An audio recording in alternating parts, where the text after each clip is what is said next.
Hello, ladies and gentlemen. Welcome back to another episode of the GeekVerse podcast. I am one of your hosts, the Superman Taylor Field, and I am joined by. I'm Solo Steve, Kirkland Patzer.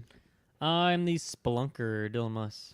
Yes, now this is again another just impromptu newscast because the news is just oozing this month. It's absolutely crazy. Oozing news. So, yeah, when it's oozing, we got to be discusing. So, I like it. That was good. Good job. So before we get into that, we're going to drop some plugs on you. You can find us with your internet connection in the search bar. GeekVerse.ca is our home base. GeekVerseCast, our Twitter. GeekVerse is our Facebook. Be sure to check us out on our Patreon where you can get ad-free, exclusive, early episodes. Shout-outs to our Patreon producers, Aaron Braden, April of Darkness, Jack Grant, Mud, Sam, Superbad Mike, The God Loves Me 69, Jeremy Renner, and Charlie Randall. You folks are fantastic, keeping the lights on for us. We love you, and we love doing this for you guys and everyone else listening out there. So again, check out the Patreon. Lots of good stuff over there, including, because we're going to be talking some Superman today, all of our Superman retros are available there. So that's definitely just a heckin' good time. That was myself, Kirkland, and Travis going through all of the original Reeves films, and then the, oh my goodness. The How many Superman movies Returns one. overall was the whole retro? 4 Reeves ones. Yeah, Reeve. Reeve, We right. kept saying that wrong. Some plural, Reeves. Christopher Reeve. And then we have Whoa, get owned. the Taylor. one with, I always forget the actor's name, but Superman Returns. And then I was really just looking for a number. We didn't even do well, I'm calculating in my mind. Okay, Dylan, I'm not a numbers guy that I can just see it. I have to go through it with my little primitive brain. But yeah, 5, 6, 7, plus or 6. minus 5. There's Supergirl in there too. Right on. Thank Oh, you. Supergirl. That was the one that was throwing me off. Okay, there we go. So it's definitely a lot of content there. Go check that out on the Patreon. It's a good time. What else is cooking? Dylan, you have some side quests just popping off. Yeah, it was a good, juicy week of side quests. Indiana Jones, Great Circle review is out there. It's a nice, juicy discussion. Then we talked about the Game Awards and just kind of did a standard episode. Games been playing, all that good stuff. It was a couple of fun episodes, so go check them out.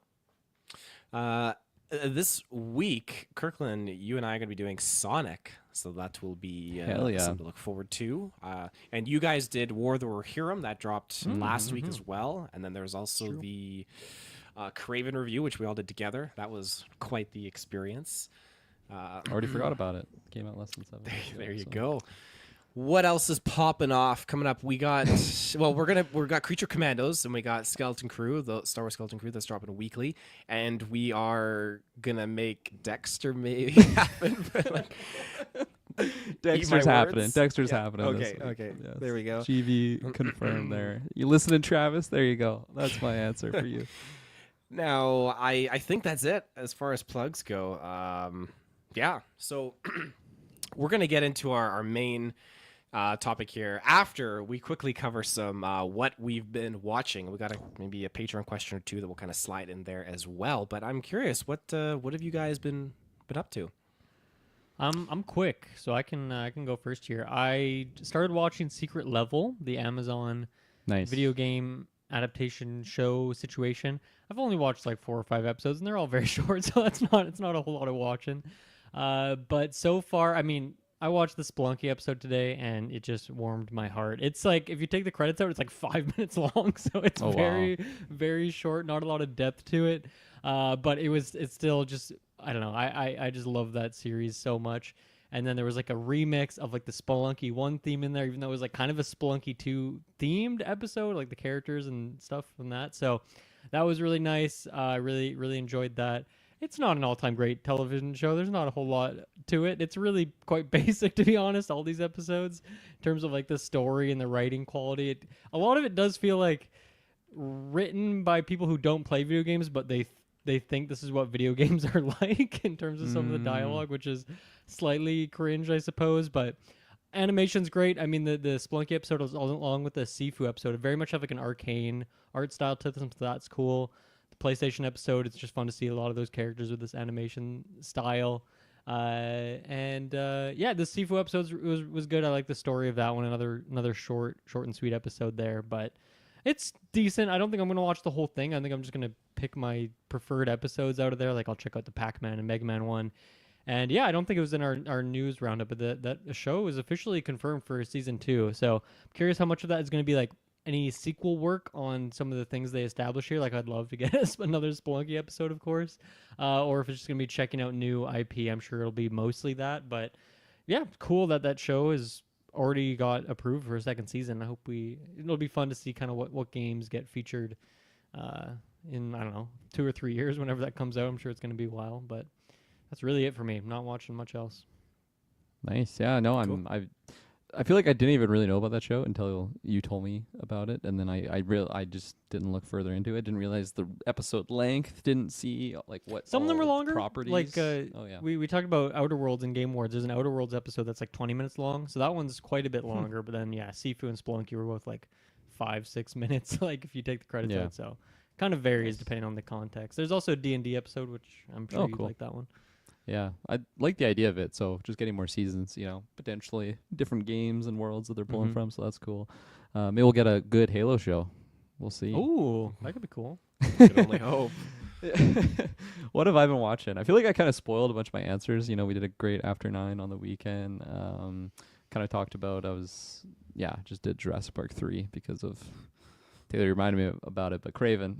And then Maddie in the Discord reminded me that actor as well, Alessandro, is in The Brutalist, that 3-hour movie that we covered the trailer. I was really hot on it, but yeah, we're kind of discussing that it seems like it's an Oscar oriented movie, and it's nice that it's a recess movie. So I would imagine that's in all theaters. You get a little halfway break, because I don't ever walk away from a movie that's currently playing. I feel like I'm just stubborn in that sense. I don't want to miss anything. Don't want to miss any shitty dialogue. Even if the movie's bad, I just sit there. I just don't want to. You've never just had like an emergency bladder situation and had to walk out? Not in recent memory. Like maybe as a Wow. kid, but yeah, I've had to go, but I'm just like, okay, well, here we go. Just gonna have bladder infection for holding it this long. It's worth it, but it's definitely not always worth it. But anyways, so yeah, I watched Jurassic Park 3. Holds up. It's a great movie. I like it. It's cheesy and corny, and I went off about the Raptors already. I won't bring that up again, but Dr. Alan Grant is just so good. He's so just good, and it's a shame that Laura Dern isn't more in that movie, because she's really good too, even in like the short scenes that she is in. You want to add anything in there, Mr. Huff and Puffin? No. Yeah. Just thinking about Raptors. Yeah. I also watched Top Gun Maverick. I fucking love that movie so much. It's so great. It's got me in the fighter jet mood. And then beyond that, yeah, it's pretty boring. Just kind of continuing on with Parks and Rec for whatever amount of rewatch it is for me right now. And it's just such a great show. Oh my gosh, it's so fantastic. And Shay started a new Netflix show. I don't even know what the name is, but I've seen a little bit of it, so I won't really comment on it. But it's pretty cool. Got some cool animation in there. Don't really know anything else other than that. But Even though we don't know the name of Yeah. the show you're talking about. no, 100%. Nice. So yeah, I'm scratching for some what we've been watching, but no, it's been pretty dry. Oh, what have I gotten up to? I did Red One. That's the Chris Evans and Dwayne Johnson movie, and I was apprehensive when Travis was kind of shitting all over it in the Discord. Go check out the Discord. But once I started like watching it, and I thought, oh my god, like this is pretty cool. I'm actually really enjoying this, and the kind of universe they've set up with this movie. It's a lot of fun. Yes, the CGI is definitely not the most greatest thing in the entire world, but I think that overall it was a fun movie, and I actually would recommend it to some people to Nice. watch. So it was free on Prime. I guess not really free, but available there to stream. So I Was had it a- I had a as lot of good fun. as Oppenheimer, or what are we doing? You know, if I saw it on IMAX, then I could give you a proper Nice. answer. But fortunately, my little 50-inch TV, 4K is just not the same, I guess. Fair. Yeah. Other than that, I had the other day a brief period of about 4 hours with no wife or child, and I just was like, you know what am I going to do with this time? And I put Yellowstone on because the new season came back, and it's the final season. And I thought, you know what? It's been about 5 weeks since it started. Because, it started for like 1st of November, I think it returned. And I didn't watch any episodes. So I thought, okay, you know what? I'm behind on some of my shows. Let's do this. And man, I was in the cowboy mood. So I took, I ran out of olive oil. So I put my frying pan down, and I just took a big stick of butter, threw it on there. I cut up some big, thick, like 1-inch slices of ham, threw it on there, fried them up on there, just cracked the eggshell, threw the eggs on there, Just had this rich, ripe cowboy God. breakfast. Oh my God. And then I just put the Yellowstone on. And I was just, it was great. Shitting Just 4 bricks. episodes. Wow. What an image that was. Man, 4 episodes in, and yeah, that show, it's rough because this is the back half of season 5 where Kevin Costner opted out, where he wanted to make his Horizon movie. Right. And It's putting it kindly. they did what they could, and they've done the best that they can with such an important character being removed from the show. But I've been seeing people say that they're really upset with the finale and how things end, and that kind of worries me. I've enjoyed the first few episodes so far, but I am really concerned about the ending because this show has just held the bar so freaking high. But if it ends poorly, the people are saying that's going to be pretty soul crushing. But I've got like the 1888 and the 19... was it 28? There's a bunch of other prequel shows like with Helen Mirren and Harrison Ford and all those other great actors and actresses. So a lot of other stuff in that universe that I'm excited to get into as well. But yeah, that's pretty much all I'm watching. And I guess Modern Family as well for the background Modern noise. Family. I'm Modern sure Family. all the reviewers or people who were disappointed in the finale, if they had watched it along with a big pot of buttered eggs and ham, I'm sure they would have enjoyed it a lot more. So maybe that's the key. Maybe all reviewers should be forced to eat that meal while they watch anything. I was very lethargic and not fully conscious, just like, just Even so, if you wanted to stop watching, you just can't physically move. just can't. Just so much butter. So we got our first Patreon question here that I'm going to slide in. In honor of the holiday season, which of your favorite Christmas movies would you like to see get a legacy sequel? And what would you want the basic plot to be? This is courtesy of Mike, Superbad Mike. Very good. I think I don't know why they haven't done it yet. I don't know why they have not brought back Macaulay Culkin for a new Home Alone movie. I feel like he has been kind of back in the scene. I don't think I've seen him in anything recently, but I feel like I just see news articles and whatnot that he's back doing stuff. And I don't know. People are a big fan of him again. Seems like he's doing well in his life and all that. And I feel like it's time. Let's do it. Let's get that trilogy ironed out here. Let's forget about all the other Home Alones that exist. I know there was a new one like 2 years ago, but let's just get one, bring him back. He's an adult now. I don't know how you set him up so he's home alone and he's like unable to get help in a meaningful way other than setting traps in a house.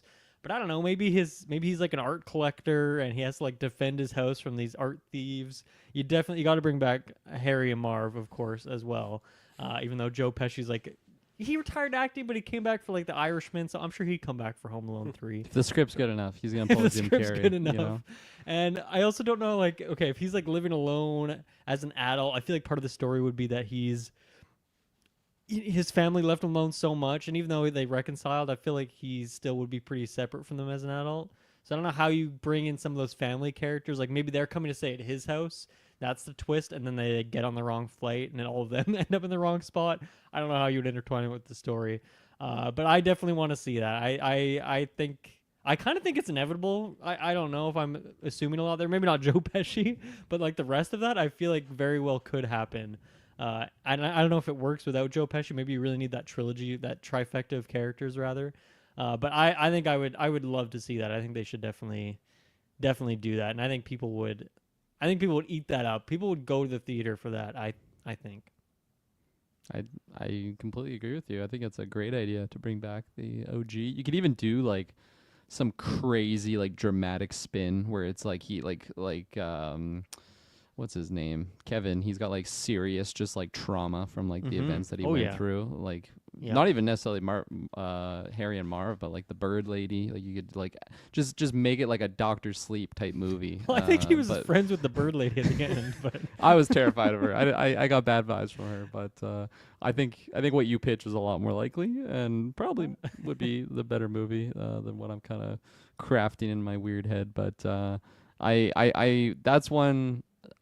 I would really want it to be good if it did come out. Like if it's really bad and it's kind of like an Anchorman 2 situation or Zoolander 2, like those sequels that just come out much later and they don't capture like the same magic what the originals did. I think that one would be pretty devastating, especially if you got like Joe Pesci back and the other lad that of course I don't know his name. I don't know. I don't feel like that would tarnish Home. Like I don't think when I'd be watching it every year over Christmas, I'd be like, oh man, I can't believe they made that. Like that's the same with Anchorman now. It's been long enough that the second one came out. I kind of just forget it exists, and I can still just go back and enjoy the first one. So yeah, I think fair. they should at least try. That's Give it fair. a go. I think I'll transition into my pick then, because similar type of idea of like something that is near and dear to my heart, and if they ever did a sequel, I feel like it could make sense if they do it, but I would just be thinking about those possibilities of it being really disappointing, just really devastating. Would be an Elf sequel. I think, especially Will Ferrell, I feel like he would do it. I feel like he would don that moniker again and basically be the same character. I mean, he did it for Anchorman too, and I don't think he is the issue like with those projects. Well, with that specific one, and then potentially what this would be, but yeah, I it's one of those things though. Like it'll never meet what the original one was, but I think it could be a really good, charming sequel, and not just trying to remake it, but just building upon it and growing into a nice legacy sequel. So I think that'd be my pick. That or Eyes Wide Shut, because that's my classic Christmas movie. Oh my god. Get Cruise back, get Kidman. Jeez, what a pitch. That's for Travis, who's listening. There's so many Christmas movies that I kind of forget that they do have sequels. Like Jingle All the Way, I think that there's a sequel to that. What else is there? Like Arnie, that movie? Yes, I think there's like a low key, like crappier animated sequel. Yeah, there Animated is would Larry actually the be Cable cool. Guy. Larry the Cable Guy. Okay, Larry the Cable Guy. Arnie's Yeah. not back. Arnie's not back. No. That was his one and done. But yeah, there's a few possibilities in here. I think I would kind of like to see a Polar Express sequel, but maybe just redo it where they all don't look like they're blind in the movie, because it's a very, even the CGI. Better animation would help. Better I animation. Don't yeah. like that movie. We've again, I listen to the score all the time because it's such a great movie, but we were talking about It's a Wonderful Life on After 9. Maybe a sequel to that, but I don't know how you really do a sequel to something like that for a movie. Love Actually 2, you could do something fun with that, with another one of those. Christmas Vacation had a sequel, and I don't think that did very well at all. I remember that being in the Target lunchroom that you could play in the DVD player in there, but no one ever played it because it was pretty bad. Is that not one though that like came out around the time of the first? Like it wasn't that long afterwards, or was it actually like decades later? Because I knew Let's that there was see. like at least 2 of those, but I just assumed that it was like within a decade that they released. But maybe I'm completely mistaken, because I only really remember the first movie. The first one was 1989, and the second one, which is Cousin Eddie, was 2003. So at least a decade, Okay, like 14 years. So yeah, kind of a what bit I was time. thinking. Yeah. But you know what? Maybe like a Rise of the Guardians 2. It's one of those animated films. That'd be kind of fun. I liked Rise of the Guardians. I haven't seen it for a while though. Rise of the Guardians. It's like with Jack Frost, and you got all the other holiday icons. I like movies with all the icons. That's why Santa Claus 2 is my favorite, because you get the toy soldiers, the fake Santa, but then you get to see like the council of mystics, or I can't remember their name, but you get like Easter Bunny, Tooth Fairy, Sandman, and Mother Nature, all those characters. So I'm a sucker for that kind of stuff. Yeah. Anything else you guys want to throw out there before we sally forth? Let's Sally. Let's sally. Okay. Well, we have a very, very big number one topic today to discuss, and that is the fact that Superman, the James Gunn project, is going to be dropping a trailer on Thursday, which there may be some additional coverage happening. But for today, we got a poster, we got the soundtrack score, and we got a bunch of details on the story of the project that's going to be unfolding.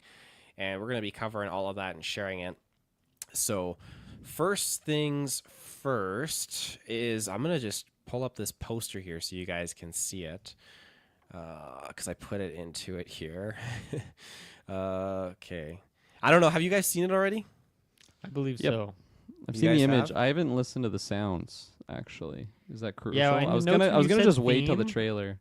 Yeah, when you said theme, I thought you meant like the theme of the movie was announced, like not like the sound, but like well, this they is the the theme of the synopsis. movie. they Yeah. dropped the basic theme, and funny enough, because Kevin Feige and Marvel dropped the Fantastic Four score that same day, so there's a little bit of like rivalry kind of going on there. The lowest stakes rivalry of all time.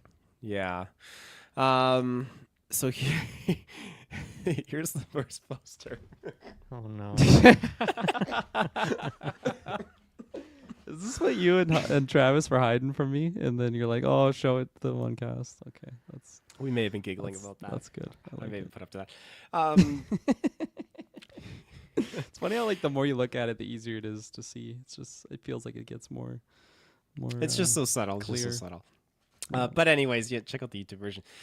So with this first kind of look at and the breakdown here, I'm gonna just kind of like bullet point these points for you guys because we'll basically get into this conversation about it. So James Gunn, he came forward and he basically shared these details. So the first note here is that this is starting in the middle of action. The movie is going to have Lois and Clark already knowing each other. Lex Luthor already hates Superman. The flying action is shot with drones and is inspired by Top Gun Maverick, Nice. which you mentioned there, Kirkland. And they're not aiming to set up other projects. And I quote, "Fuck it," is what James Gunn used. And Mr. Terrific has a big role in the film. And lastly, David Cornsweet influenced the decision to wear trunks. Superman wants kids to not be afraid of him. He's an alien with incredible powers, so he dresses like professional wrestler. Discuss. I like the reasoning. I feel like it's a weird thing for him to be pushing for the trunks, but yeah, looks like a wrestler. I like it. It feels vintage to me because I feel like the old superhero costumes are very wrestler-like, and it's probably due to the fact that early wrestlers were trying to be superheroes. So like that's why in my mind it just gets affiliated to wrestling. But I feel like the idea of it not being linked to any projects, I think it's kind of bullshit. I feel like if this is a really billion-dollar movie, like you're going to be seeing Superman in everything, like DC collaborative at least that they can do. Like any opportunity to have a super team together, I imagine you would have that guy on there if he's giving you $1 billion movie, which I don't know. We haven't done spoiler or predictions or anything like that, but I definitely think that's possible for this movie.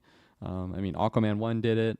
Wonder Woman did it. Like I feel like this new Superman, especially if it's just getting positive buzz about the theme. I mean, I'm not like an X guy or Twitter guy, whatever we're calling it these days. So like I don't really know what the general vibe of people's reactions of it is, but at least from what I've heard, it's pretty positive. And yeah, so I think that it would be linking to something. I just don't think it's going to be like an end credit of like a Sinister Six reveal, like, and of course that's Marvel, Batman but just yeah, walks like in. just how like at the end of Amazing Spider-Man when it's walking and they're like assembling a team, like I don't think it would be anything like that, but it's hard for me to just say like, nah, it's not going to be attached to anything, but who knows, maybe I'll be surprised and it really is feeling kind of like a Batman thing.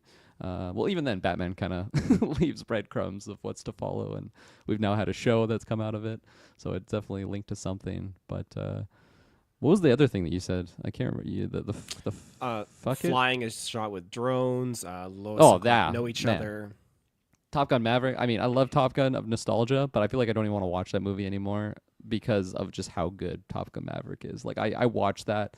I strap in, I put on my flight suit, and I'm just ready to go on this adventure. So I'm ready for like a modern superhero movie that doesn't just feel CGI-y. So yeah. And how do you feel about, I guess, just starting in the middle of action and what did I say there? I guess the fuck it was not aiming to set up other projects, but Yeah. it's terrific as well. Mr. Terrific. I think that's interesting, but I don't really have any affiliation with that character, so I don't know. I really don't know, because I don't know if he's a C-rate villain. I don't know if he's a villain that's more important than Zod. I don't know what this guy is. He's got a very basic name, and I hope he's not just a very basic character. I'll give you his powers because I googled those. Enhanced stamina. That's my prediction on one of them. Well, he is a skilled athlete and martial artist, so that kind of same difference. I don't know what half of these mean. Okay, genius level intellect. Okay, cool. Sure. Seen that before. Reed Richards. Proficient scientist, engineer, and physician. So Reed kind of the Richards. same That's as above. good. I don't know what this means, though. Use of T-spheres. The T-spheres. And then also invisibility to technology. So I guess like cameras can't capture pictures of him, maybe? I don't know. I don't know what these things mean. So that's He's like a from stealth Wikipedia. bomber. He doesn't show up on radar. Maybe that's Yeah, what it is. Because I he guess so. probably flies, I would imagine. Oh, no. You just went through his powers. He doesn't fly unless there's Z spheres or whatever you just said. T spheres. I don't know. Yeah, I don't know what the T's for. Apparently, he's a gold medal winning Olympic athlete. So that's cool. I like it. Oh, I and here's like a that. classic. The accidental deaths of his wife and unborn child were a devastating blow to Holt. Oh, Okay, no. yep. That'll do it. Sad. That'll set you down a dark road. Yeah, Mr. Terrific. That'll make you choose that name. Yeah, no, he sounds highly depressed and really smart, and he's invisible to technology. So Whiz there you Kid, go. hard counter. You're not picking Whiz Kid into that matchup. It looks like the T-spheres there's self-propelled flight. They can form a laser grid between the spheres, create holograms, they can record, they have sensors, link to Okay. computers and data communication, manipulating other electronic devices from satellites to electronic locks, be used as a weapon by flying into things, bombs, and electrical charges. There's a little bit of a Mysterio type to him, but Yeah. more depressed, I guess. And not so much a trick. They seem more lethal, right? Mysterio's more of like True. Yeah. a mirage, whereas this guy will probably blow you up with his T-spheres, I would imagine. Yeah. They're I real mean, if he wants bombs. to. Mr. Terrific. Yeah, seems Cool. like an interesting, like, I guess because we already know Lex Luthor's in there, so I don't know. Is this kind of like the Act 1 villain that you take down real quick kind of thing? I think that would make sense if we're. I mean, I guess for me, like, the best part of this is what you said there, Taylor, of kind of getting right into the action, that these characters know each other, that Lex Luthor already hates Superman. Like, I think that's the best sign to me. Like, okay, cool, we're gonna get to skip past some of the origin story stuff, hopefully, and just kind of get right into it. Now, that's not really what I expected, because they did say that this is a younger version of Superman, and that's why they didn't want to continue with Cavill. They wanted to do something fresh here. So I kind of expected that to mean that they were going to do origin story stuff. And, this movie's still going to introduce the character, so I'm sure there's going to be a little bit of that. And you can, of course, go through that with, like, flashbacks, too, I suppose. So even though it's like, okay, all these things in the current time already established, you can flash back to those things. Hopefully not, though. I hope we really do, as you said there, really get into the action right away. Because I'm just tired of origin stories, and Superman as a character is one that I generally find kind of boring. Sorry, DC fans, I'm not a huge fan of the character, but I think this is a good way for me to potentially be more invested from the get-go, if we don't feel like we're spinning wheels for 45 minutes to just like get into the meat and potatoes of the movie, and we already have some of this stuff set up. And it's like, you don't need to explain a reason why Lex Luthor hates Superman. Like, we can just accept that that's a thing that would be happening, and then justify it to set up the big villainous battle for later on. So I don't know. I think all these things that I'm hearing are good signs. The drone part, like, sure, seems cool in concept, but it's like, okay, they're just comparing it to Top Gun Maverick, one of the most successful movies of the last 5 years. Like, sure, okay. People do that all the time. It's a good marketing beat. I don't know. Do I believe that it's going to lead to more cool looking flying? I don't know. We'll have to wait and see. But I don't know. I think for the most part, these are some pretty good signs. Oh, and I guess the last thing I'll add in here is the not aiming to set up other projects with this, I think is a plus. I think given the uphill battle that they have here, and given that, like, the funding at WB is still not great, like, at any moment this universe could get pulled, get pulled out from under us. I think it's good to just make one really great movie standalone. You could easily connect Superman to other characters later. Especially if you're doing TV shows and animated stuff, like, you could find ways to make those connections if you need to. But I think for the sake of this, yeah, just make one movie. Sure, you can throw a post-credit in there if you want. That's easy and cheap. But yeah, I think for the sake of this, like, just focus on making one great standalone movie and see how it does. If people eat it up, make the second one, have more ties to a greater universe. But don't get ahead of yourself. Just take it one step at a time. Well said. Yeah, I'm looking forward to seeing how this is going to play out with him already being here. He's already on Earth, and I feel like we're going to get a little bit of that kind of the Snyder Man of Steel kind of vibe, where he's already on Earth, he's already doing things. But I guess this is going a step further, because in that movie, he's doing things, he's saving people, and then you have a kind of like a mixture between, like, the present and then going back into, like, his history and his origin a little bit. And I'm wondering, are we going to get that at all? I don't know. So here we're just going to have him already in the thick of it. He's already going to be working as a reporter, and he's going to be, he already knows Lois. So there's a lot of things here that I feel like haven't necessarily been done before, and especially just kind of already throwing us into the mix of it. But at the end of the day, I'm just curious, how far in are we actually going? How many years has he been donning the cape and the suit? So I think that's going to be a lot of fun to see someone that's already kind of gone through the whole the whole thing already, and people are already aware of him and all that jazz. But using drones to get some of the action shots, I think that's great. The technology has really kind of like skyrocketed these past few years. Mr. Terrific, yeah, I've never heard of him before. So very interesting character with those T-spheres and his enhanced stamina as an Olympic athlete. A gold medalist, no less. Gold medalist, yes, no less. So yeah, not setting up other projects, I think that's a good thing. Just keep it as a small self-contained story, and then allow other projects that you do following this one to build off of that, and reaffirm this movie as its own great thing. It's kind of like when you watch that first Iron Man movie, that first Thor. Well, I shouldn't say that, because those movies do a lot of setting up for other universes, or it's just, I guess, the main universe. What would be a good example of something like Well, that? Iron Man 1, not really, right? Not really, I guess, because Iron that Man was 2. Iron Man. Yeah. Or and I think 2 Iron were Man 1 different. is Fury at the end in a post-credit or something. He is in the post. But I feel like that's not really part of the movie. That's more just like the very tail end of it, right? And That's then in 2 is when you true. get Black Widow and you kind of do Yeah. more of that stuff. Yeah, so maybe I'll use that for the example then. Yeah, you have Iron Man, which is the self-contained story in that first Iron Man movie, and then if you look at something like the first Avengers movie, that movie it builds off of what that first movie had created for itself, but it's bringing the character in, bringing other characters, and so I think that's what this will benefit from, just having its own self-contained thing, because when you start to just dig too deep and just go too crazy, like I can't. They did way too much too fast with Aquaman and Justice League, and then the Snyder cut of Justice League. All these different things, and it just felt like there's so much promise here with different projects. Perfect example, Shazam. No, sorry, Black Adam. God damn it, Black Adam, and they bring in Henry Cavill's Man of Steel at the end. It's like, okay, now that's where you need to be very careful, because this is like them, bringing it back, and we're getting into this all over again, and then they just can it. So you got to be careful with that, and I think James Gunn, he's very aware of that, and he knows to play it safe and play it close, and I think this movie's going to do very, very well. So I think start off small and then go from there. There's a couple other details that I'll quickly round off here. It'll not feature a soundtrack like Guardians. It's almost purely a score, which that is fantastic. Ooh. It's going to be inspired by both Donner and Snyder. It's not to be a film dedicated to setting up the whole universe, not a comedy like Guardians or the Suicide Squad. Just a A+. Yeah. Sounds good to me. Mm-hmm.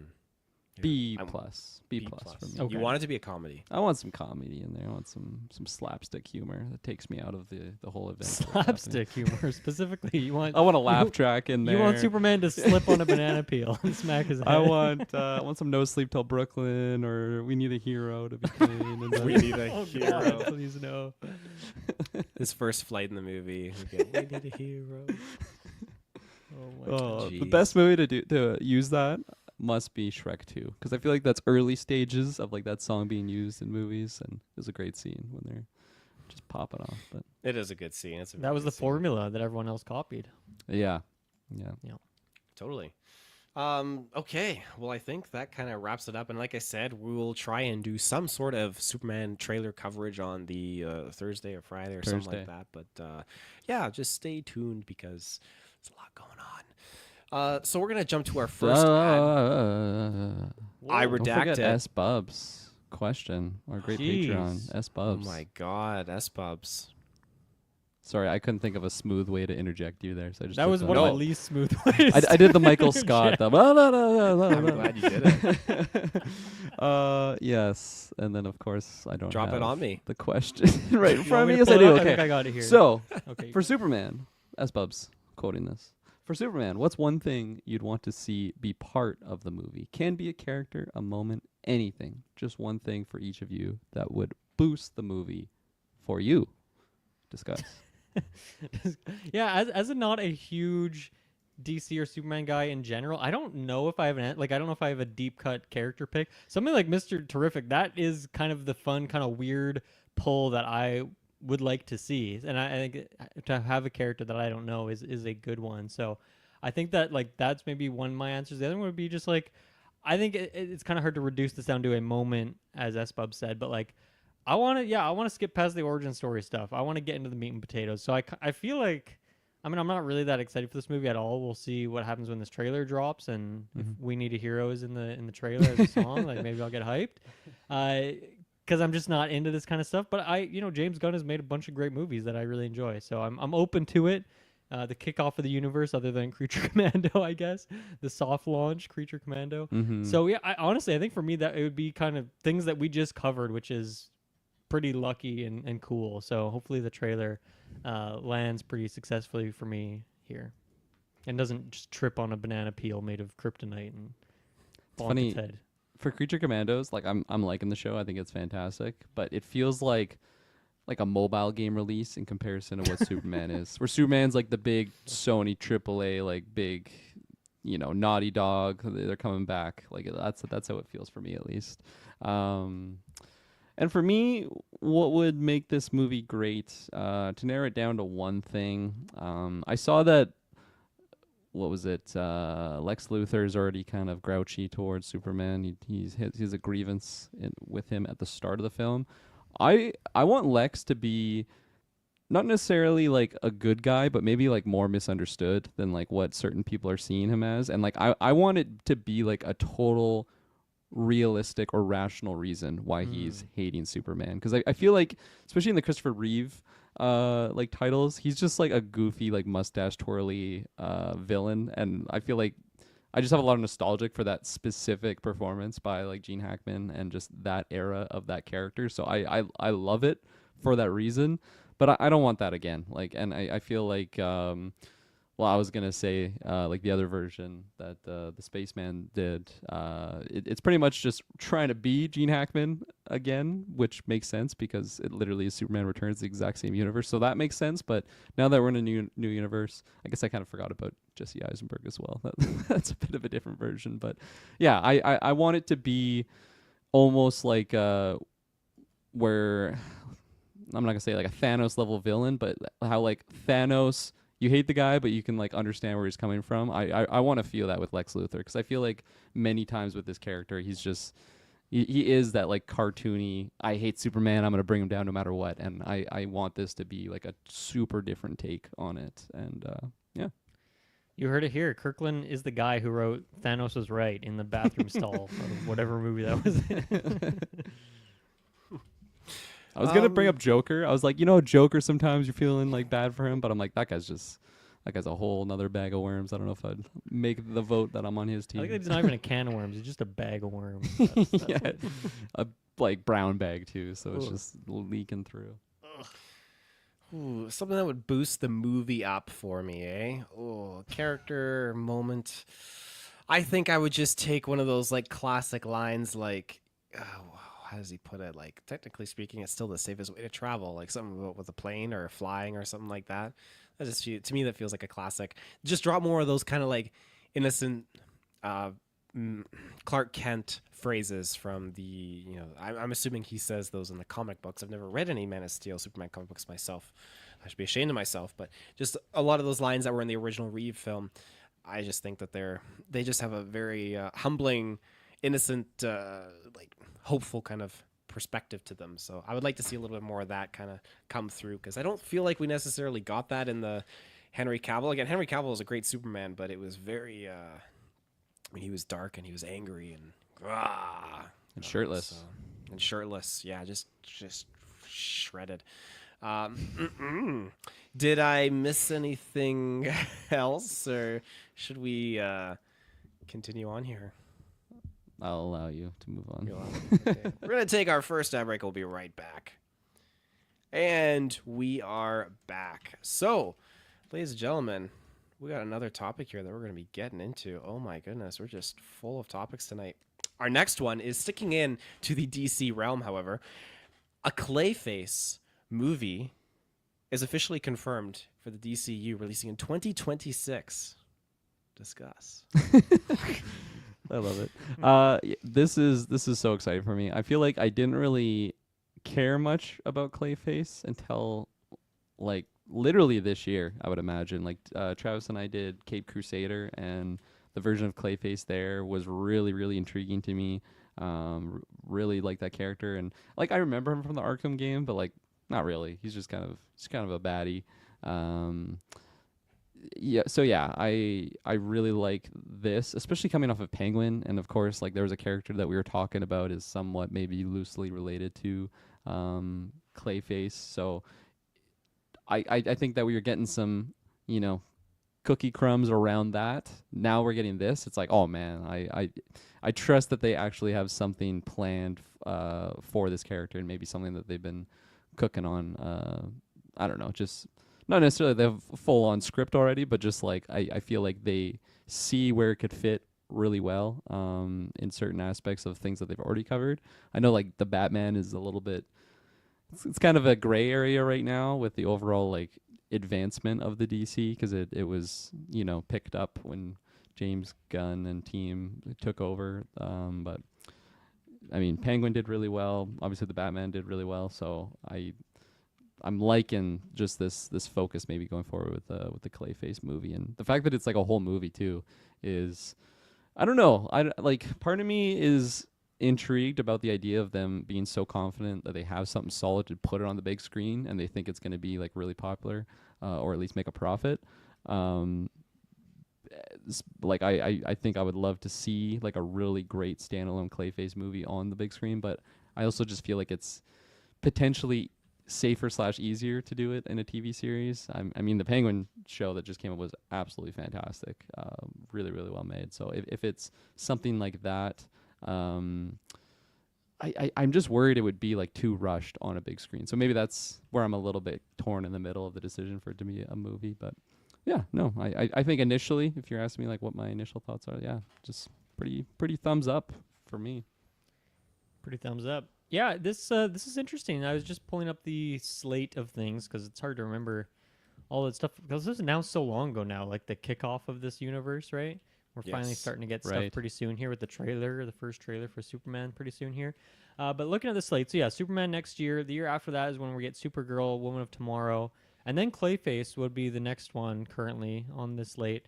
And then I guess kicked back in priority, we could say, is The Authority, Brave and the Bold, that's the Batman one, and Swamp Thing, which I kind of forgot about the Swamp Thing announcement. But interesting, like this first, they're calling it Chapter 1, Gods and Monsters, I guess, is like Clayface and Swamp Thing movies in there. Seems interesting. So I'm really curious to see what the budget on a movie like Clayface or a movie like Swamp Thing will be. And maybe that's part of the strategy here is like, okay, Superman, I guess you don't have a ton of huge names in there. You're getting some more low-key actors, so maybe you can hopefully keep that budget in a pretty respectable amount. But maybe that's like part of the strategy here is like the bigger blockbustery ones, like Batman, I would assume would be like that too. And then like maybe some smaller budget things, like that's kind of what I'm hoping for here with something like Clayface and Swamp Thing, just for their sake. Like I feel like you got to be careful here how you're doing all this stuff when you're going for some more potentially risky characters, especially like as your third film in this thing. Clayface seems like a really bold place to go. I also don't know much about this character, so maybe it's an amazing place to go. Just from some quick Googling, it seems like there's a lot of potential there for a lot with the character in terms of, I don't know, more hero, more villain, more something in between, different angles to it. It seems like, I guess, looks like the writer here is Mike Flanagan, who did all those like Haunting at Hill House and all those things for Netflix and whatnot. So it seems like that's a great pairing. Matt Reeves is also a producer on that film as well, along with James Gunn and Saffron. So I don't know. Seems like they're setting up for success here, but it definitely seems like a bit of a risk. I'm excited to see more about that, because until I get like a trailer, I feel like I don't really know too much about that. It's just very unknown quantity for me when it comes to DC character, but it's cool. Do you guys wish that this was something that was attached and continuing on kind of in the Robert Pattinson's Batman universe, like the Penguin? Yes. Very much so. I feel like it fits the tone so well with like what my perception of the character is, because I feel like the Cape Crusader vibe is similar to that, where it's just very like dour. I mean, the Batman universe is kind of always that way. Maybe not like the Burton ones, like from the 90s, 80s, where they're just kind of goofy. But yeah, I think it fits so well there. I mean, I was already talking about the character who. I don't think it's a big relation in the sense of like it's a big pairing of like Clayface and this character, but they were somewhat related to it. So I just felt like it fits really well. So yes. Cool. Yeah, I'm actually really really excited for this. I think that there is a real cool horrifying experience to have from a movie like this because it's just such a terrifying villain and Mike Flanagan the goat.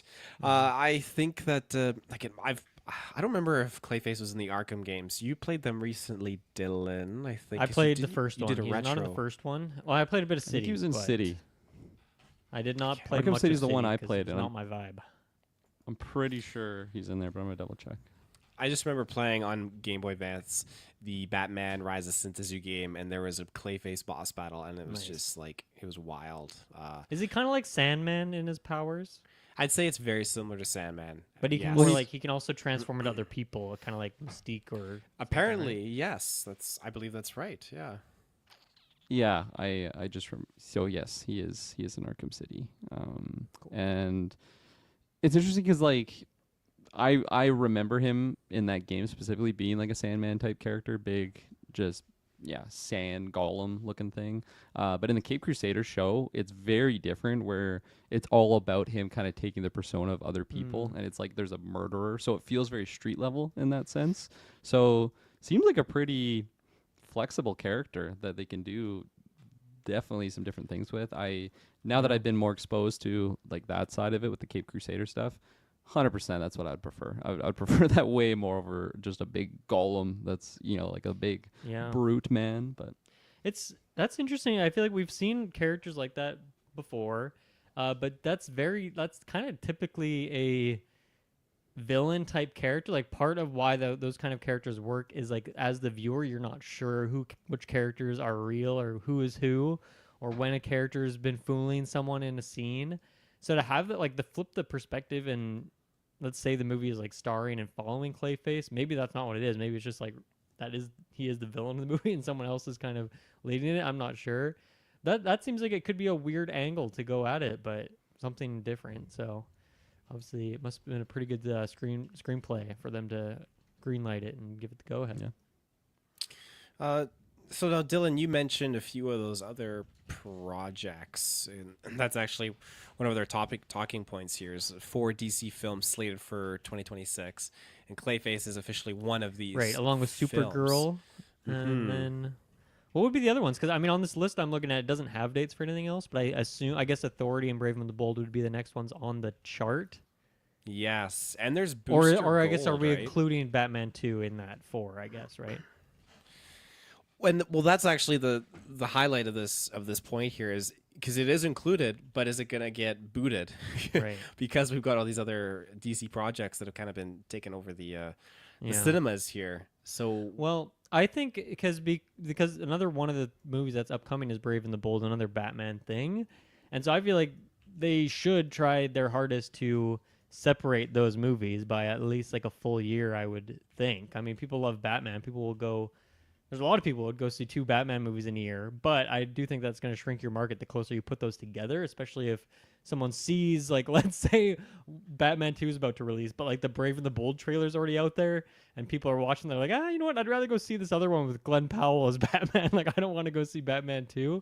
That could be risky. So I like maybe Batman 2 gets a delay just in terms of like within the same year, like a month or 2, like just to have better release date balance for the DC calendar, but I think it would be a mistake. One, if they just keep kicking that back. I mean, Penguin is very hot right now, and the longer you leave that, the more people are going to kind of forget about it and move on. And then the Batman 1 came out like 17 years ago now. It's been so long ago. Like that feels like forever ago. So I feel like they need to put double time on that, make sure it gets out, and then. But I think the biggest part of that is separate from the other Batman movie that's coming. So. Hopefully it doesn't get a meaningful delay. It just gets like a inconsequential like month or 2 delay just to line up their calendars better. Yeah, I think I've said this before many times that James Gunn, he is prioritizing his universe first, and I think you have things already in motion, like the Penguin show and like Matt Reeves' Batman, and so those were already out there. But again, after seeing the bad fallout post release of Joker Folie à Dieu, James Gunn's probably thinking, you know what, these first ones that are hits, these sequels, yeah, probably not great. And I don't think he's. I can just imagine him chewing out Matt Reeves for Joker too, even though Matt Reeves has like no connection to it. You're getting delayed, buddy. Get on the bench. I think that at the end of the day, he really just wants to create his Batman and set up his little universe. Even though, again, Superman is not supposed to be setting up a universe; it's its own thing. But he's trying to create his own little sandbox of stuff, and this is just an outside element that he did not create. It's not his, and so I feel again that he's just gonna keep pushing it and pushing it, pushing it. If you want to make something happen and you're the leader and you're running the show, then you're gonna make it happen. I mean, he made the Superman movie happen again. And he's putting that forward. He's done his Creature Commandos show. He's making things happen. And again, if you have the power, you can move mountains, then you're gonna move mountains. You're gonna do it. And so if he wanted to, we would get the Batman Part 2. That's all I'm saying. But we're not. It's getting delayed and delayed and delayed. And I think that it's gonna come to a point where you're never gonna see this movie. And I hope that's not the case, because I really love that first Batman movie and I really love the Penguin. And so I hope that they can rally together and they can make it happen, because we deserve to get a sequel to that film. Deserve to get a trilogy, because that's how, from what I remember, things are kind of like set up and staged for us to be a 3-parter. So it would be nice to kind of get that. But as for the other movies that are dropping, yeah, I'm excited. I'm curious to see how James Gunn kind of delivers on all these different fronts. But my excitement out of all these projects is still going to be just the Batman 2, which ironically is just not a James Gunn project. I mean, I guess it is now technically, but he'll slap his name all over those credits. Oh, yeah. He's gonna animate himself in the intro like he does with Yeah. Creature Commandos. that's right. I don't know if I have anything else on this particular topic. Just a Patreon question to address. Just a Patreon. Oh yes, we don't forget those here. Who now from Maddie Sags? Maddie Who Sags. would y'all cast as Clayface? Kirkland, I feel like you're the biggest Clayface head. I feel we got to hear I your have two pick first. picks in my brain. I was gonna go last because I didn't want to accidentally steal one of you guys's, but I'll go now since you've focused the highlight on me. Initially, my mind went Willem Dafoe, because I feel like he's just in just the prime of like, he's just so fantastic. Like, he's not a new actor, and I feel like he's always been great, but it just seems like he's in so many things now. Like, every year it's just like a Willem Dafoe project, and I think it would be a great like transition into like going from Marvel to DC, doing a character like that. And I think he could just chew up. He could be playing like so many different versions of his own characters that he's played in his career, just through different personas that he could be doing for Basil Carlo. And he's just, I would love that. Like, I'm already hyped for the thought of getting a Clayface project. And if you tell me Willem Dafoe is leading that, God damn, like, sign me up. I'm there at midnight to get my tickets, even though we don't do that anymore. Then the other one that, I don't know, he just popped in my head recently because I was thinking about Breaking Bad, and I was talking about this character with someone at work, and Jesse Plemons. Dude, Jesse Plemons, I feel like he could be another fantastic take on a Basil Carlo. Like, different to Willem Dafoe, but also not so different in, like, just the oddities of, I think, what they bring to the roles. And I mean that in the most positive sense possible. Like, they're just very unique in the sense of how... oh my gosh, help me out, lads. What's Riddler's name? What's the actor? Jim Carrey. Yeah, Paul Dano. Jim Carrey. Also accurate. Also accurate. Very unique. You know, one of one. Both good pitches, and both were Riddler. So there you go. But yeah, I just feel like when I see like a Paul Dano, like I just am expecting like a weird role in the most positive sense possible, because I love him. So yeah, I love would that that's your Riddler. Like, that's the Riddler that comes to Yeah. mind first. That's very fitting. Sure for is. Taylor. if it was on Family Feud, you know, like what's an actor that played the Riddler that he's hitting that right away every single yeah. time? Jim Carrey. But yeah, So funny. those are my picks. Nice. My pick. I didn't mention this in what we've been watching, but this is 2 or 3 weeks ago. I watched Inglourious Bastards again, which I just love. And so my pick here is gonna be Christoph Waltz. Where's this guy been? Hell yeah. Where's he been, guys? Have you seen him in anything in the last decade? What's he up to? You know? He's probably in like a really weird, heartwarming movie where like a child actor is the role, like the lead, and then he's like a very like old like side Why character. does it have to be weird? You said a weird, heartwarming movie. What am I? Yeah, you're right. Hallmark. Okay. Hallmark heartwarming. Oh, I hope he's doing more than Hallmark Yeah. stuff because he's a great actor. But I mean, Inglourious Bastard. I mean, this guy whips out like 6 different languages in this. I'm sure he could do some accents as well. So I feel like he could really pull. I mean, I guess with Clayface, I guess the character would be shape shifting, so it wouldn't just be like the same guy speaking multiple languages. But I don't know. You can do whatever you want. It's Clayface, you know. So I'd say go with that. Yes, maybe it's typecasting him as a villain, which he's done, you know, a few times before. But I don't know. I just want to see him. I feel like has he done any superhero stuff? I feel like that's like a realm he hasn't ventured into, and this seems really cool. And like I would love to see him in like a starring role, which it seems like this would be. So I'm definitely in favor of this. Bring him back. He's got a movie releasing. It appeared to have dropped in some film festivals in 2024 in October, but it's releasing publicly in theaters 2025. It looks like it's called Old Guy, where he looks like it's an action comedy. It looks like it's Action kind comedy, of like okay. he looks like he's kind of got like a leading role in here. Lucy Liu, Cooper Hoffman. Oh, okay. Yeah, so You're there's speaking to some- me. You're speaking there's to me. some stuff. It does nothing for me. Only if it's a weird, heartwarming Yeah, Hallmark. It's gotta be Kirkland weird. interested. You didn't say weird in there. Yeah, who am I picking for my Clayface? You know what? I'm gonna go Javier Bardem. I'd love to see this guy. I've just been getting the Hell No yeah. Country for Old Men, or like not memes, gifs just popping up. I thought you said meat. I'm getting the No Country for Old Men meat. I He's also full Yellowstone. He's thinking about his next breakfast. 1-inch ham pieces. Yeah. I forgot to mention this too. There's a show called. Is it called Monster? Yes, Monsters, the Lyle and Eric Menendez Yeah, story. And I he's forgot to in shout there. that out earlier. Yeah, he's in there.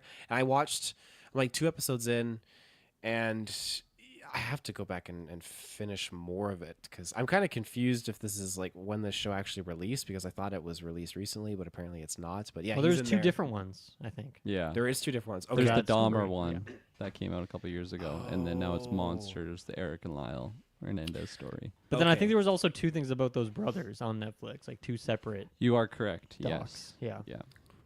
it's over my head. Gosh. True crime is just spewed all over Netflix. It's It everywhere. really Bardem is is. only in one of them. And the one he's which one in is it? is like it's really good. He's fantastic. He's angry. He's happy, and it's just the Full the bipolar. scenes. It's the hallmark of any great actor. That's right. Oh, the scenes with him are just so tense and crazy. I think he could play a good Clayface. I put a lot of stock in him. Nice. Me too. I trust it.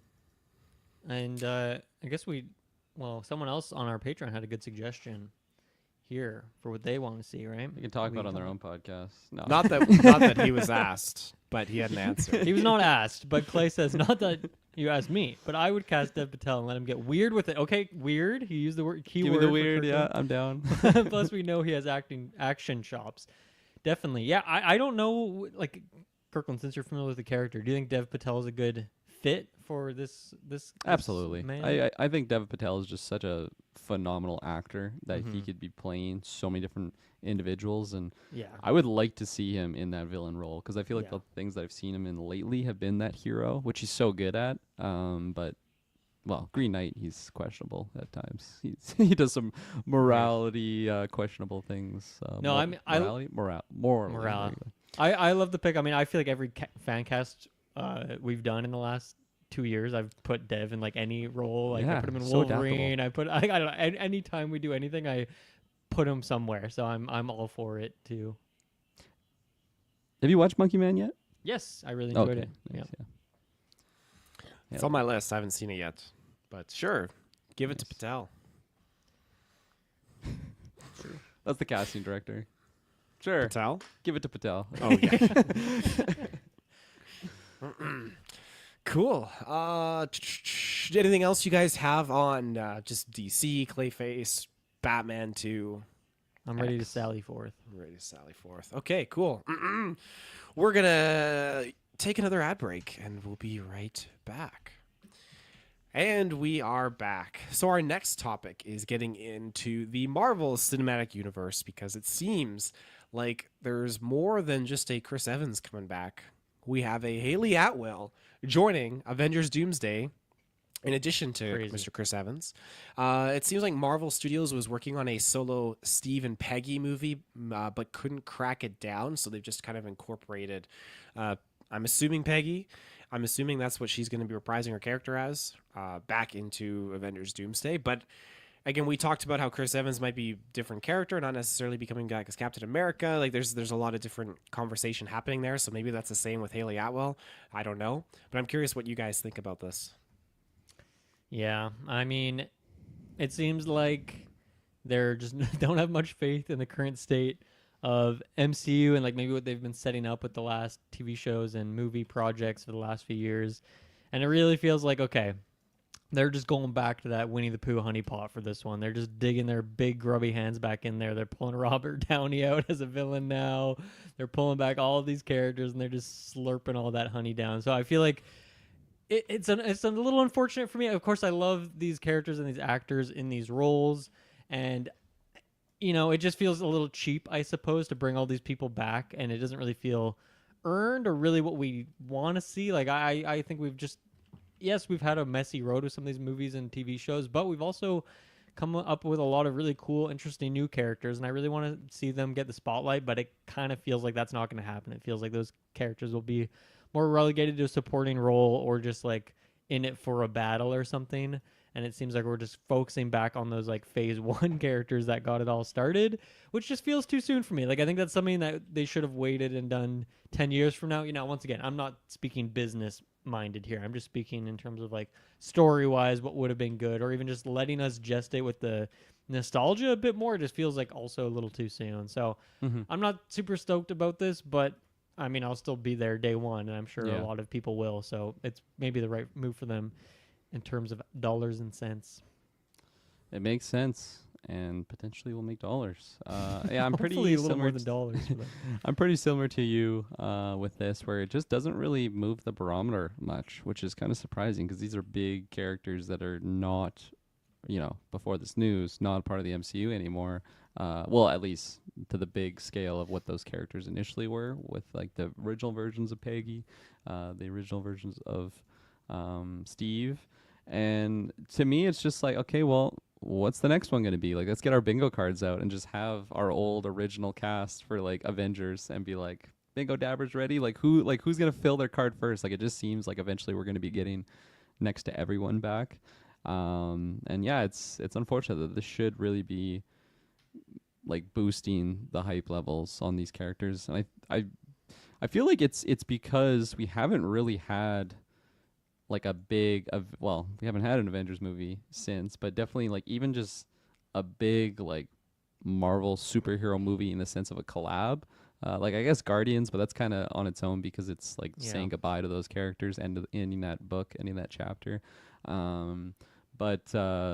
Yeah, like we haven't had an Avengers with the young, like new Avengers. Yeah, like we don't even know what the Avengers roster is, and then now we're getting the next Avengers title, we're getting everyone that was in the last Avengers title, and it's just like, okay, this is kind of just strange to me now. So yeah, right there with you on not really being too pumped about this, and I feel like they're really gonna be fucked if they do all of this, get everyone back, and it like falls flat.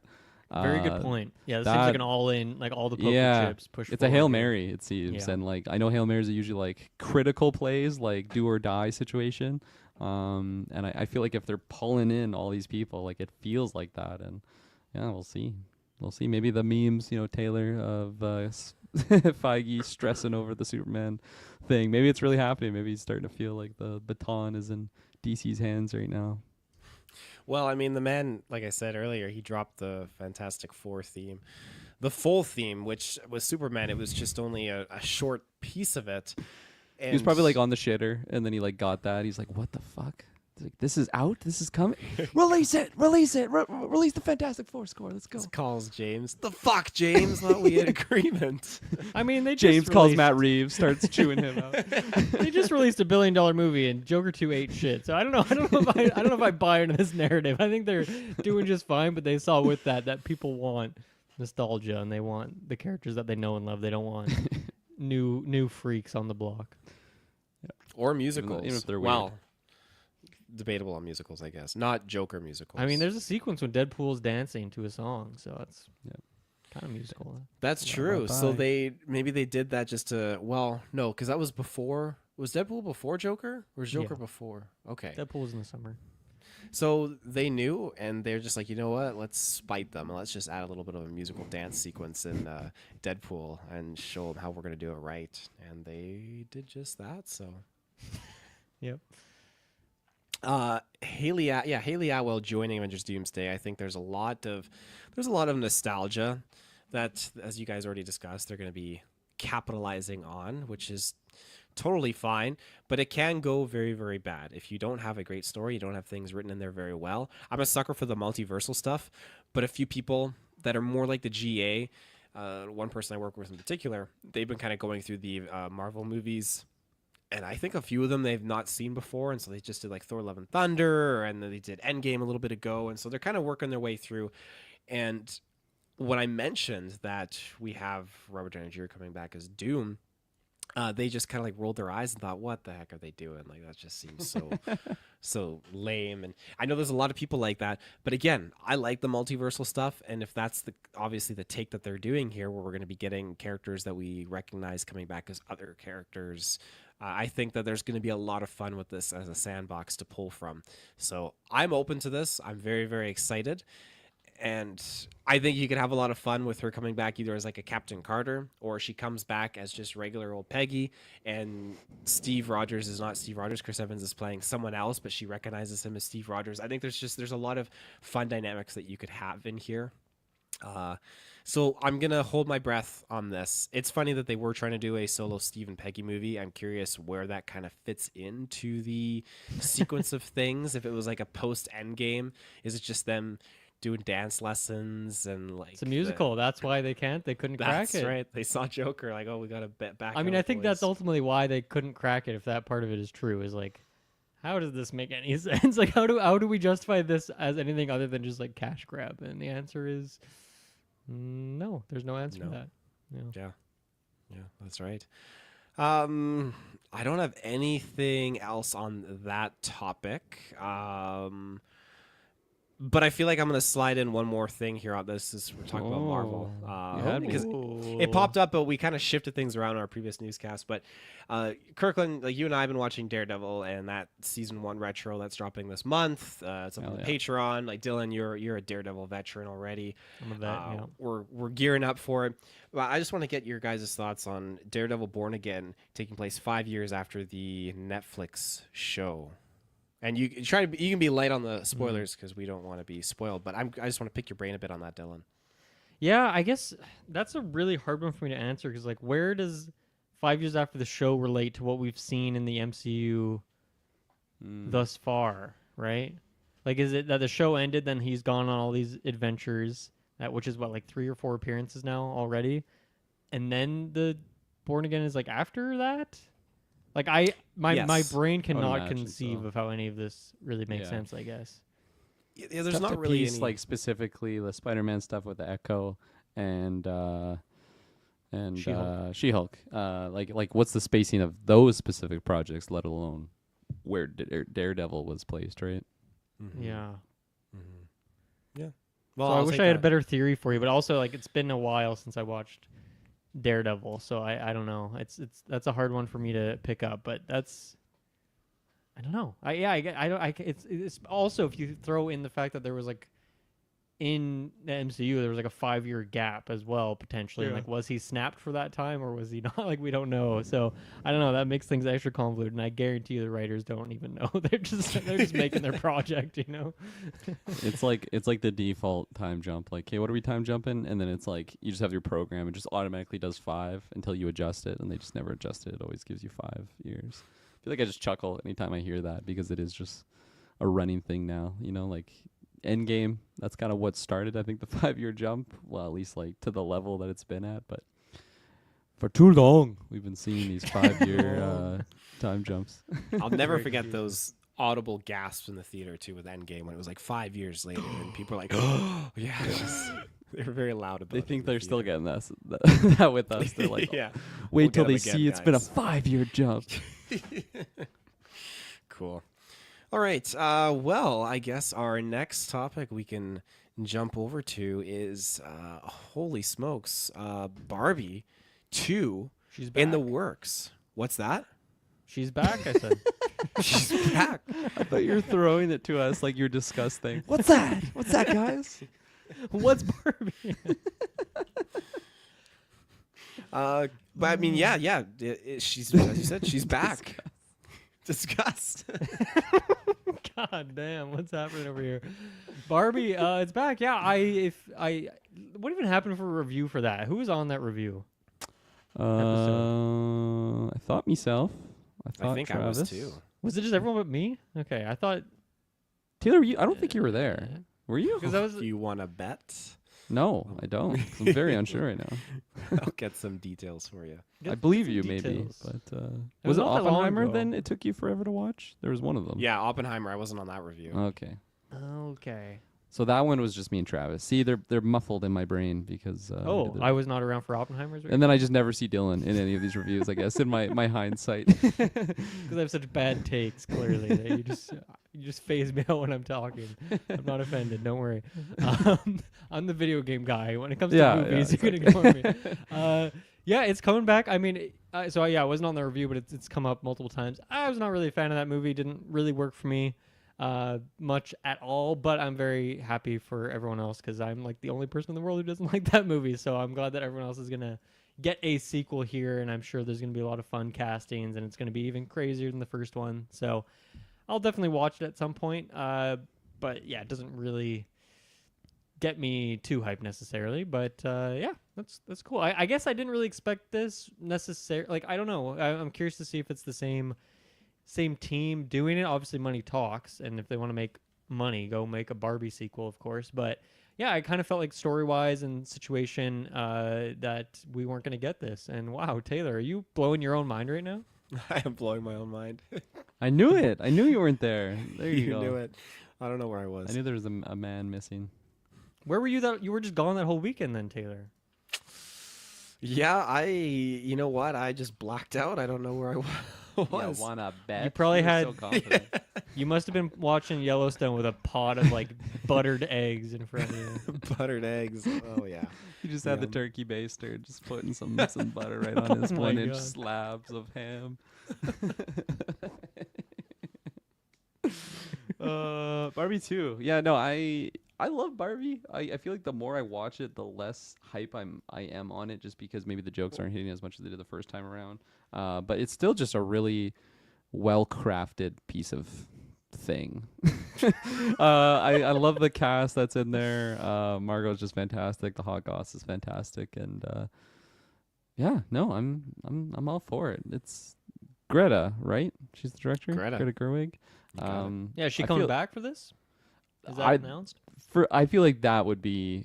I'm not gonna say a make or break, but I would be like very. Because she's over there in Narnia world right now, right? Yeah, I would be like very pulled back on my hype level, I think. And maybe that's just maybe I say that, and then if I get a trailer, maybe it'll totally go in the opposite direction. But I'm just a big fan of hers. I think like every movie I've seen by her has just been like a 10 out of 10. Like after the first time Whoa. I watched it. So Crazy. yeah, no, I think she's fantastic, and if she is back, I think it's gonna be great. Like I imagine.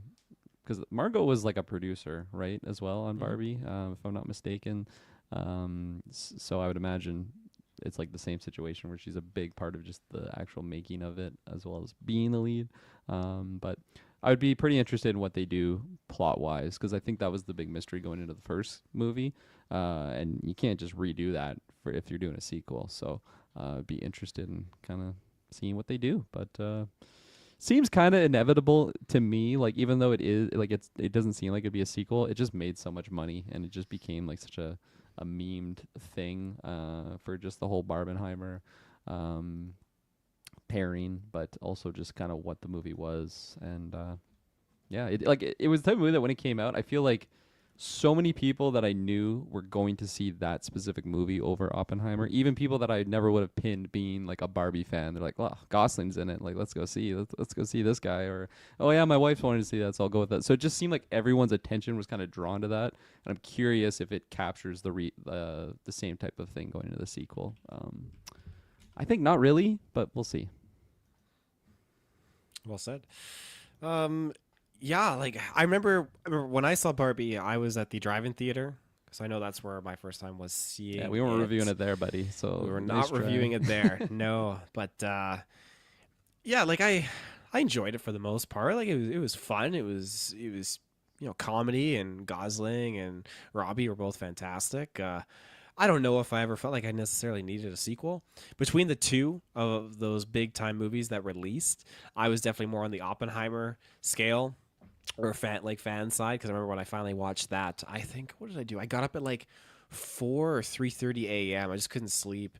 I got up. I was like, you know what? Let's just put it on. I put it on, and wow, what a way to start your day! Just Oppenheimer. Just it sets you Got up the for eggs. Yeah, whip up a The batch of eggs, eggs, man. Yeah. Oh my God, what a day that was. But I think money talks, and obviously they think they can recapture that magic again by doing the sequel, and so all the power to them. We'll see if they can make that magic happen. I will be there. I will definitely make sure I'm on that review. We'll this see. time around. Yeah, we'll see. You sure? You sure?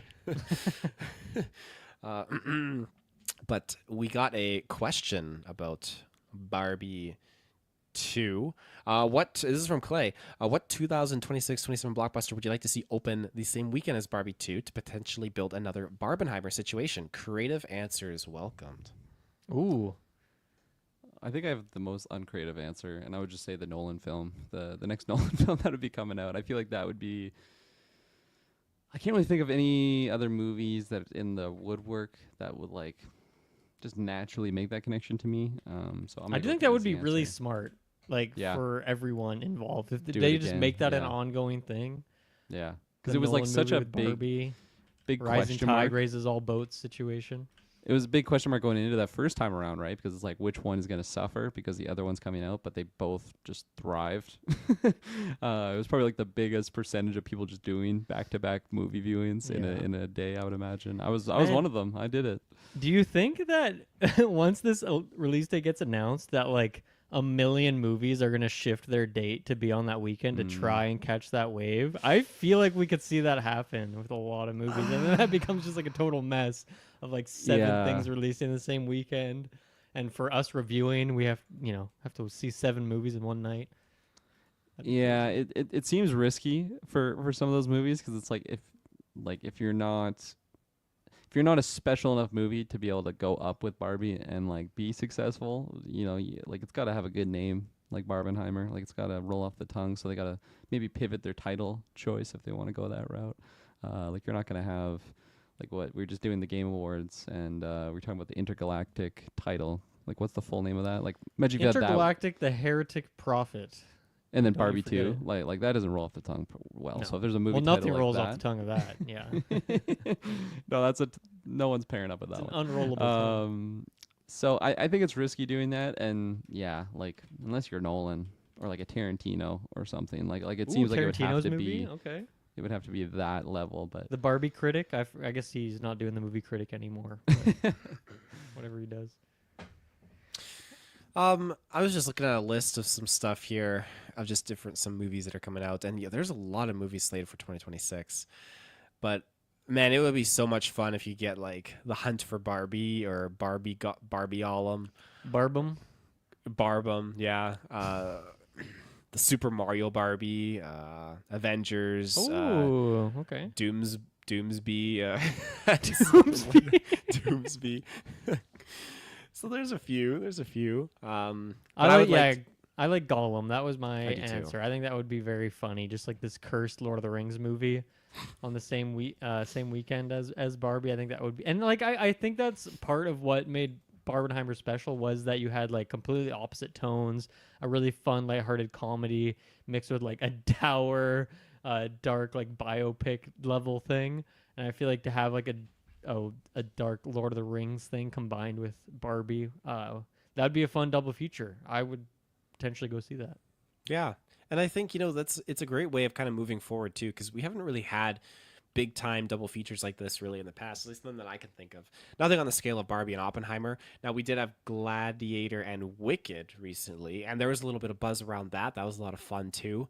So I think that there's, it's good business for the movie theaters, good promotion, good marketing to just kind of like do stuff like this. And I think in the end, like you said, like it's people kind of shifting their movies to these weekends, like where Barbie 2 is. And I think that in the long run, maybe it does help generate a few extra dollars towards like a Gladiator too, because like, hey, let's drop it with Wicked and create some buzz like the Barbie Oppenheimer situation. So that might be kind of like the way forward. So maybe we'll have to talk to Travis and drop one of our GeekVerse movies theatrically on the same day as like Barbie smart. 2 or something like I that. like it. Very smart. Anything Get else on the ready, Barbie? Travis. Okay, there you go. Anything else on the Barbie train from you guys? Nothing else on that train. No. I'm just going to shout out one quick thing because it popped up and I know Superbad Mike was super excited for it. But Wicked Part 2 was retitled to Wicked for Good, and it got a release date November 21st. So I'm looking forward to Wicked 2. Have you guys seen Wicked? Do you mean Wicked Yet? for Good? Yes. Yeah. I think. I said do it you wrong. do you guys think it's a good title? Wicked can't for tell. Good? No, I don't think it's a good title. Have you seen Wicked though, right? No, I have zero interest to watch the Wicked. You gotta Even watch all it. the hype and everything. If you make it the golden movie of the year, Golden Geek, I might have to do that. I won't watch it. No, I guess I'll have to watch it. That'd be I don't cruel. know. That'd be Yeah. cruel. I'm just not an Oz guy, and everything about the marketing and everything, I just wasn't a fan. Like everything I've seen, it just doesn't seem like it's gonna be something that roast me. And I usually like musicals. I usually like those higher than life type experiences at the movies. But yeah, no. Cool. Wicked for Good. Cool. Wicked for Good. All right. Well, I think that closes out this legendary GV4, 643. We'll be back later this week. Lots of stuff popping off. And next week is Christmas week. So I'm sure there'll be something dropping then too. Happy Christmas, Harry. Happy Christmas. Happy holidays. Oh, Happy yes. New Year. So until next time, everyone, we'll see you in the search bar. Bye. I thought you were just gonna